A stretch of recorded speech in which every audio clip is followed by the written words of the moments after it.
Hey, deserving listeners, Jenny and Sumit on 90 Day Fiancé. Let's watch. I had the best 6 months of my life. And I don't want anybody to think that I made the biggest mistake of my life because he made me happy. And I wasn't happy before. He's a good guy. Just please everybody know he's a good guy. It's not his fault. It's just he's Indian and he's in Indian culture. Ah, brings a tear to my eye. I mean, it's sad to see. I just hurt for really the two of them. And I've never seen this before from a cast member where they actually plead with the audience of a show to please not hate their partner. Think about all the other cast members on this show and how they seem to, at the very least, they're neutral, but sometimes even flat out seemingly encourage hatred of their spouse. They're seemingly looking to the audience as the judge of the two of them. You know, I'm the better one. Look at this crazy one over here.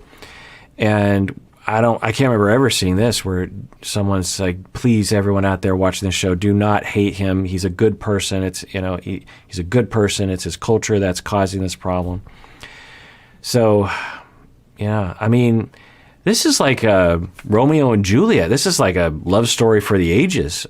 You got violence and crime and lies and pressure and going halfway across the world and sacrifice and star-crossed lovers. But yeah, it brings a tear to my eye. I just really hurt for the two of them, Jenny in particular. I mean, we're hearing a lot of Jenny's interviews, and she just seems like such a good person and a genuine person. And we could keep this in our mind because a lot of people on this show, I think, feel this way, but are too afraid to notice this in themselves or exhibit it. And for us, watching it might be confusing. Why are you in this relationship? You know, why, Mike and Natalie, why are you trying this? Why do you do this? I think underneath all that is this vulnerability and this thing of just like, before I met them, I was sad. Having met them, yes, they caused me pain, but I'm actually better off than I was before because at least I have someone that is there for me, someone to hug me, someone to sleep with at night, someone to watch TV with, someone that is loyal to me, or at least kind of loyal to me. I need that. And this is that attachment that I'm always talking about, that we sometimes as outsiders will criticize people on shows or even our friends and family of just like, why are you in that relationship? Like, move on. He's a deadbeat. And that denies this, that for a lot of people, they would rather be in a crappy relationship than to be alone, because we are attachment creatures. We need companionship. We need closeness. We need loyalty. We need those relationships. It's very, very important to us. It's in our DNA. And sometimes we'll accept bad situations because it's better than the alternative. And as an outsider, to just say, just leave him, denies all that. It's easy for us to say, right? He can't go against his parents. Take care of yourself, baby. You too. Don't let anything happen to you. Don't let anybody hurt you. Just everybody believe that we love each other because it's true. I promise you, it's true, true, true. And Sumit does not deserve her. I mean, what he has done, I get it. He's under a lot of pressure, but he could have let her in. He could have said, honey, they're pressuring me to marry someone, but I love you. Like, he could have said that, but he didn't. He chose to lie. So, yeah, Sumit is lucky that he has found someone like her. Now she is going. Now I have to just make this clear that I don't want to be with my wife.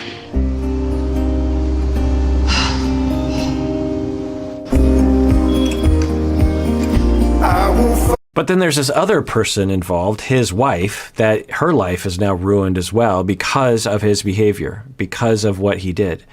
Now, of course, it's the pressure of the parents.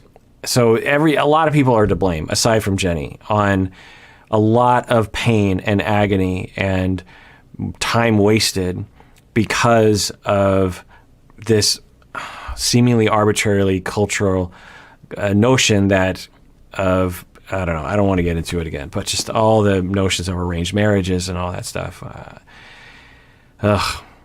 I mean, just in that moment, I just thought, oh, what about his wife? I mean, she didn't choose to have this situation either. Lose her. I do think he should have at least told her. He should have though. told He her, but I should have told her. but I understand why he didn't. Okay, so Sumit, this is what I don't understand. Why would you go on a television show about relationships if you were already married? Sean always has the best questions. That's exactly what I wanted to ask, because I think it gets at the heart of the matter, and I think it will reveal his pathological lying. Hopefully, there'll be a follow-up question of just like, have you had this habit your entire life? But I'm guessing they won't go into it. And by the way, Sean, if you're watching, I know sometimes you watch. I really, really enjoy your presence on the show and your ability to ask really great questions that I'm thinking. So this is that question. If you knew you were on a television show that this would come out, why did you do that? This is the pathological lie. This is what's pathological about pathological lying, is that you lie even when it doesn't serve you. So let's hear what he says. It's like that. I was trying a lot. I would keep telling my parents that I am in a relationship with Jenny. Nobody was listening to me. I was mad at them. That's why I come onto the show, so I can tell everybody that I'm in a relationship with Jenny and I'm loving her. I want to be with her. Okay, that's interesting. I had not thought about that, but of course that makes a lot of sense, that he is pleading with his family, pleading with his family, pleading with his family. And then he's like, screw it. You know what I'm going to do? I'm going to blow the lid off this thing. I'm going to go on a television show that's going to be seen around the world, and you're just going to have to deal with it. I don't have any other recourse. You're not budging, and maybe this will cause my family to budge. Maybe even they'll watch the show and see that we're actually in love. So that's interesting. I think could be commendable under the circumstances. So maybe it actually was a move that I could get behind. Of course, it's not okay to lie. I mean, he still could have told her. He still could have told Jenny, by the way, I'm married and I want to blow the lid off. And I think if we go on this television show, then this could be a thing. But that might have also put Jenny in a position where she would have to lie to the producers of the show, which maybe he was protecting her from that. I don't know. Sumit, during the time that you were with Jenny, were you having intimate relations with both women? I mean, we could assume that yes, and that's upsetting too. And I'm guessing that Jenny has considered that. I'm guessing that it still doesn't deter Jenny because I think she believes in their love. But that's an interesting question. Let's see what he says. Many times. But when I was explaining her that we should just finish this marriage, he told me that if you're thinking about divorce, then you will be in trouble. And not only you, the whole family and everybody will come in. They will be involved in all this. Okay, so that's interesting. So even his wife, according to Sumit, was saying, you can't divorce me. I don't care if you're in love with this other woman. And if you do divorce me, then your whole family is going to have a lot of consequences. Now, is that the wife's decision, or is she just saying, you don't understand my parents? I don't know. I will say that divorce in India is extremely rare. It's one of the lowest rates of divorce in the entire world. Something like 1%, if I remember right. And in contrast, the United States, it's between 40 and 50% of marriages. Something like 40% of first marriages, I think 50% of all marriages, because there's a higher rate of divorce on second, third, fourth marriages. But compare that. Just think about that. 1% versus 50%.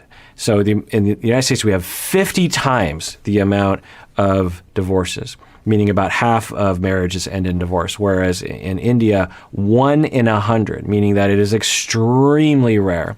There's a possibility that you could live in India and not know a single person who is divorced or comes from a divorced family, I could imagine. So that gives us some context as to why the family would be so against it. And maybe, possibly, part of the reason as to why the divorce, because one of the things that it would be tempting to look at that, it's like, oh, in India, they must be in love. Their marriages must be great. No, that is not the indication. The indication is you just have a culture that prevents people from getting divorced, or you have marriages where you don't necessarily need to be in love in order to be in a marriage. So, there's that. Definitely. But me and Jenny have bailed you out of a lot of things. it's like at some point you've got to think about it. Like, is it really worth it? He's definitely worth it, and you know that, Christina. Jenny, she's my love. I love her a long time, and we will be together. All right, well, that does it for that episode. If you didn't know already, we have a website where you can find all of our episodes, the audio episodes anyway, and there's other things on there, our philanthropy, pictures, this kind of stuff. Also, just a little note that if you are listening to the episodes, the patron-only episodes, only on the Patron app, the Patron app isn't that great, but you can actually email us. We can give you instructions on how to access premium episodes in other ways that are more convenient. So go to the website, click on the contact button, email us there, and we can help you out. And everyone out there, please take care of yourself because you deserve it. You really, really do.